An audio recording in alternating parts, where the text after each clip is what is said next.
Okay, Module 7, you have made it this far because we've talked about debt and budgeting, and now it is finally time, once you have that budget, that's a crucial first step. But now we've finally got a number to work with on how we get out of debt. So again, budgeting, you start with that income. You take out your fixed expenses that you need to survive, your variable expenses that you need to survive, put that 10% of whatever number is left over into a savings or a cushion account, so that way you don't have to run out and get debt every time something happens in your life. And the leftover money, or our discretionary money, is the money that we're working with now to see how much we can put away towards our debt. So imagine, before we get into the specific example of how we're going to get out of debt, I want you to picture a snowball, right? So it starts off small, and then once it picks up steam, it gets bigger and bigger and bigger and just picks up all the snow along the way. To the bottom, we have this giant, wonderful ball of snow. So you have the snowball effect in your debt. You're going to take payments that you were already paying and apply them all to the new payment, to the new debt payment, and you're going to wipe out your debt, okay? So let's start with an example, and then we'll go over some alterations, some things that you can do. But I want you to take this leftover number, this discretionary income, and we're going to take another 10% of that. And we're going to just take that and put that down automatically on the principal of your highest interest rate loan or credit card, your highest interest rate piece of debt. So we're going to show you a slide right now. This is an example of a typical family.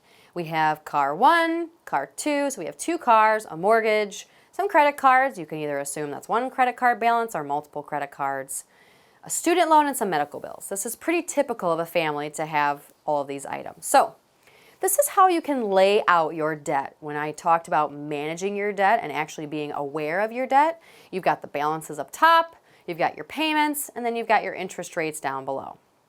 Okay, so let's take, for just a second, if you could, 10% of your income per month. I know I mentioned we can do 10% of that discretionary number, and you can do that too. But this is what I want to shoot for, so we can shoot for the most possible. Let's do 10% of your income per month, and you see in this example, we're saying we take home $4,400 in a month. So 10% of that, we're going to say $440 extra, we're going to go ahead and put right towards that highest paying interest rate, the debt that we have with the highest interest rate. That's what we focus on first. So you take your minimum payment, which was the $175. We're going to tack on the $440, or 10% of your take-home income. Again, an alteration to this, if you can't do that, if that's impossible for you, if you just don't have enough left over after you've deducted all your expenses and your savings, take 10% of whatever the leftover number is, and that will help too. But this is what we strive for. Apply those two together, and you've got $615 a month you're paying now on that 17% credit card. This is your priority number 1 to get this awful interest rate paid off, okay? So in about 6 months at paying $615 a month, you've got that credit card balance or multiple credit card balances all paid off in 6 months. That's it. Imagine how fast 6 months goes by. So then we simply take that payment, $615 a month. Okay, now we're going to look at the next slide. And we're going to apply that towards the next highest interest rate debt that we have, which is the 5.8%. That's priority number 2, or car 2. So you were paying the $615 already anyway. So we're going to keep paying it because you're used to paying it already. We're going to take the regular payment on the car number 2, which is $550 a month, add on the $615 that you were already paying per month. This might sound like a lot of money, but you were already paying the $550 and you were already paying the $615 for the last 6 months. So let's just keep going with it. Again, this is our snowball effect, and we're going to pay a total of $1,165 per month until this debt is paid down.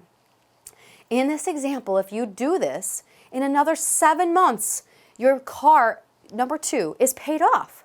So we've already just wiped out 2 debt, lines of loans, or, credit. Things that we finance. These are all terms that you can use when you're talking about debt. In 13 months, in a little over a year, you've just paid off your 2 highest interest rate debt. And this is your priority. This is what we want to do because you can maintain some debt. It's the debt that's killing you with the interest rates and the high payments that you have to get out of that cycle. So remember, we talked about good and bad debt.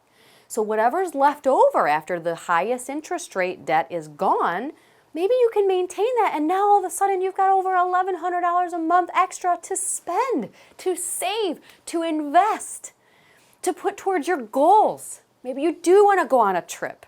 You budget for that then. Maybe you do have this dream of something that you wanted to save up for, a rental home, a down payment on a home. You now have that ability. You have over $1,100 a month extra now. The rest of the debt, maybe that's maintained. You can keep going. You can keep going and now take that $1,165 a month and keep applying that towards your next priority, whatever was the next highest interest rate, along with that regular payment. Keep doing that and you'll get out of debt completely in no time. This time will fly by if you can just bite the bullet for a short amount of time. You can get out of debt, or at least get to where you have all manageable interest rates. All under a 4% interest rate is not all bad debt. That's debt again that you could be out using that to invest or make money on that. Whatever you want to do with that.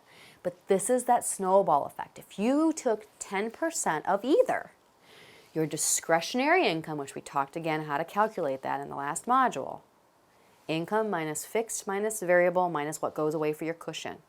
Discretionary income is what's left over. If you can take 10% of that, that's great. If you can take 10% of your income, that's what we did in this example, and that will get you out of debt. Taking this money and putting it towards the priorities first, the high interest rates first. And if you're not sure of the interest rate, either look on your statement. If you can't find it there, call the company. This is a huge phone call to save you hundreds, maybe thousands of dollars. You call and you ask, what is the interest rate? Can it fluctuate? And if it can fluctuate, what's the maximum it can go to? That way, you can get ahead of it in your budget and realize that if you make 2 phone calls, and one is 18% but can't fluctuate, that's the maximum, but one is 15% but could go to 30%, they're close enough that maybe you want to focus on that 15%, get that debt paid down, because again, bad debt, remember we talked about this, is debt that can fluctuate and throw you off track when you're not expecting it.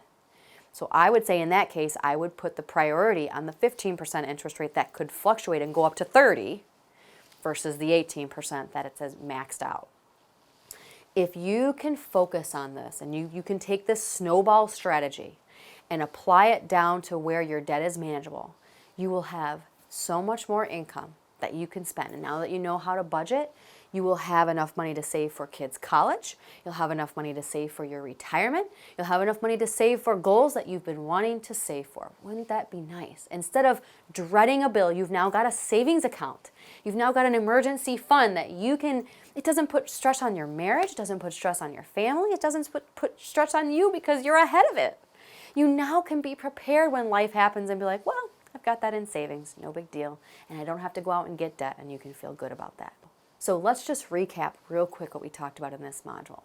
We talked about how do we actually take our money from our budget and apply it to our debt.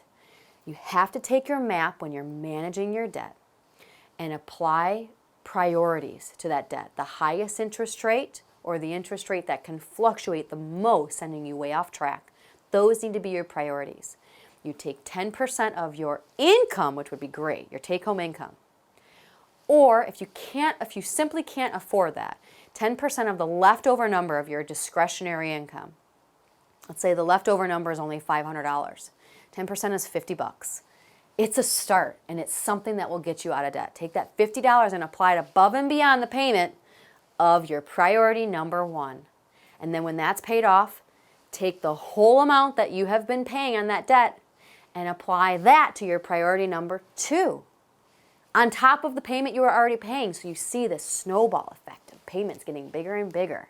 And before you know it, you will be debt free, or at least to a place where you can manage your debt, feel good about your debt, and feel good about your income. Moving forward into the next module, now that we're out of debt, now that we're in a comfortable place with our debt, how do we stay out of debt? What are some good practices to make sure this doesn't happen again? And we'll get into that next.